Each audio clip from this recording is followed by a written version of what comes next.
नमस्कार मंडळी, आपल्या छोट्याशा ब्लॉगमध्ये तुम्हा सर्वांचं मनापासून स्वागत आहे. तर आज आपण बनवणार आहे शेवगा फ्राय. तर इथं पहिल्यांदा घेतलेलं आहे तेलामध्ये आपण टाकलेलं आहे कांदा आणि लसूण, आणि त्यानंतर लगेच आपण टाकलेलं आहे टोमॅटो ॲड करून झाल्याच्यानंतर त्याला 2-4 मिनटं छानपैकी मंद गॅसवरच परतून घ्यायचं एकजीव होईपर्यंत. तर इथं आपण मंद गॅसवरच ठेवलेलं आहे 2-3 मिनटं. त्यानंतर आता मसाले ॲड करायचे. पहिल्यांदा आपण वापरलेलं आहे काळं तिखट वापरून झाल्याच्यानंतर आपण हळद पावडर घेतलेले आहे.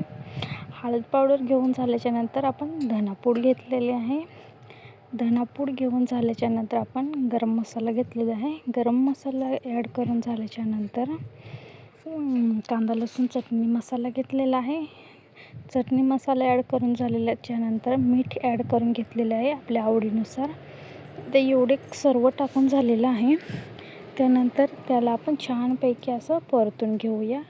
मंद गॅसवरच 2-3 मिनटं असं छानपैकी परतून घ्यायचं. तेल सुटेपर्यंत आपण त्याला छानपैकी परतून घेऊया. आता आपण परतून झालेलं आहे. त्यानंतर आपण शेंगदाण्याचा कूट ॲड करून घ्यायचा आहे. इथं आपण शेंगदाण्याचा कूट ॲड करून झाल्याच्यानंतर परत आपण 2-3 मिनटं त्याला छानपैकी असं परतून द्यायचं, तेल सुटेपर्यंत. त्यानुसार आवडीनुसार थोडंसं पाणी टाकायचं. लगेच आपले शेवगाच्या शेंगा टाकून घ्यायचं.